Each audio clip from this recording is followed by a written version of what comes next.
네, 부동산 이중 계약과 관련해서 이제 뭐 안산에 있어서 오피스텔 사기 사건이 이제 문제가 되었었고, 최근에는 이제 천안 지역에서 집 이야기 사건과 관련해서 이제 다수의 이제 피해자가 발생을 하고 있습니다. 그래서 특히나 이제 집 이야기 같은 경우에는 이제 전국적으로 이제 임대 관리에 관해서 좀 위탁을 받아서 진행하는 관계로 뭐 피해 금액이 이제 수백억에 이를 것이다라는 예측도 되고 있는데, 오늘은 이제 좀 관련해서 좀 살펴보도록 하겠습니다. 그래서 해당 집이야기에서 운영한 방식을 먼저 한번 살펴보도록 할 텐데, 기본적으로 집이야기에는 이제 부동산 소유주, 즉 임대인과는 영업 위탁 계약이라는 것을 체결을 하면서 해당 부동산은 이제 월세 뭐 보증금 얼마에 월세 얼마를 지급받도록 하겠다라는 내용으로 계약을 작성한 반면, 실질적으로 임차인과는 계약을 하면서 월세가 아닌 전세 계약을 체결을 하게 됩니다. 그래서 이제 그리고 이제 받은 전세 보증금을 임대인에게 지급하는 게 아니라 임대인과 당초 설정했던 그 일부 보증금 그리고 월세만을 지급을 하고,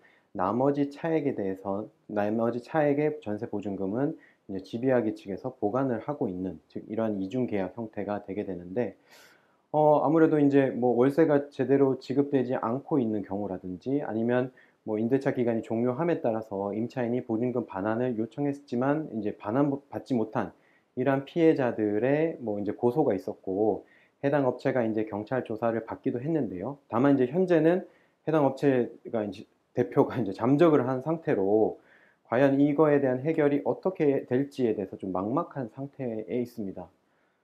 이제 관련해서 오늘은 그 집이야기 사건을 통해서 과연 이제 쟁점이 되는 부분이 어떤 것들이 있는지, 그리고 임차인과 임대인은 어떻게 대응을 해야 될지, 또 한편으로는 이제 이런 식으로 이제 부동산 이중 계약이 지속해서 문제가 되고 있는데, 이를 예방하기 위해서 어떤 부분들이 이루어져야 될지에 대해서 좀 살펴보도록 하겠습니다. 자, 먼저 이제 임대인과 집 이야기, 그리고 임차인과 집 이야기의 관계에 대해서 먼저 살펴보도록 하겠습니다. 임대인과 집 이야기 사이에 체결된 영업위탁 계약서 내용을 한번 살펴볼 텐데요. 자, 해당 목적을 먼저 살펴보면, 이제 영업위탁과 관련해서 부동산에 대한 임대 관련 업무, 임대료 지급, 임대 보증금 수급 및 관리, 임차인 물색 및 선정, 임대 홍보, 임대차 계약 관리 업무 등에 관해서 위임을 한 형태입니다.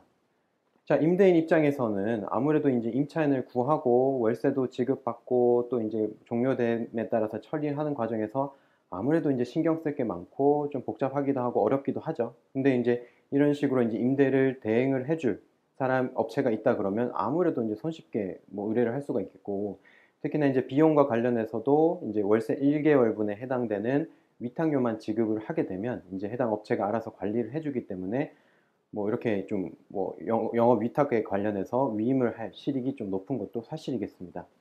자, 한편으로 이제 임차인과 집 이야기의 관계를 살펴보면, 이제 임차인은 이제 부동산을 살펴보고 나서 이제 임대차 계약서라는 거를 작성을 하게 됩니다. 이제 뭐 물론 이제 공인중개사 사무소를 통하게 되는데, 뭐 집 이야기와 연계된 사무소일 수도 있고 아닐 수도 있긴 합니다. 그래서 계약서 내용을 살펴보면 임대인에 관한 정보, 임차인에 관한 정보, 공인중개사에 관한 정보가 기재가 되게 되고, 이제 이 사건의 경우에는 이제 임대차 계약서 외에 이제 별지에다가 임대인의 대리인에 관한 정보, 즉 집이에 관한 정보가 별지에 이제 기재가 되게 됩니다.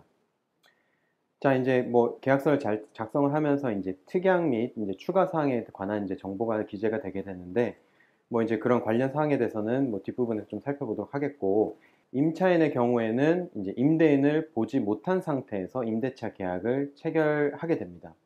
다만 이제 계약 체결할 당시에 임대인으로부터 작성된 위임장이 있었을 거고, 그 다음에 임대인의 인감증명서, 그리고 임대인의 신분증 사본에 관한 정보를 확인을 한 상태이기 때문에 아무래도 임차인으로서는 뭐 신뢰를 할 수밖에 없는 상황일 수도 있겠고, 또 덧붙여서 이제 해당 부동산 뭐 예를 들어 몇 개 층에 있어서 이제 집이야기가 이렇게 관리를 하기 때문에 보다 더욱더 이제 신뢰를 한 상태에서 임대를 보지 못하였다 하더라도 신뢰를 한 상태에서 체결하게 되는 경우가 많게 되겠습니다. 자, 이제 임대차 기간이 종료가 되게 되면 이제 임차인은 그 계약서에 따라서 집이야기 측에다가 보증금을 반환해달라라고 청구를 하여 볼 수가 있겠죠.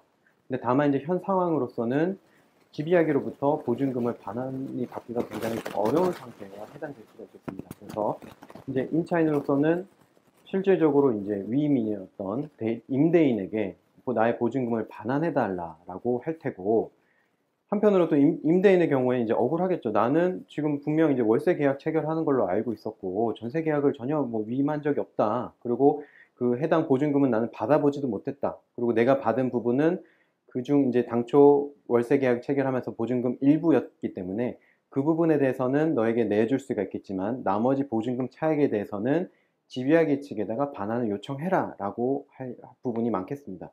자, 과연 이 경우 그러면 누구의 말이 맞을 것인가요? 자, 이제 집이야기 사건과 관련해서는 이제 특약과 관련된 여러 쟁점 사항들이 있습니다. 따라서 이 부분에 대한 판단을 통해서 과연 누구의 주장이 맞을지에 대해서 좀 살펴보는 것이 중요하겠습니다.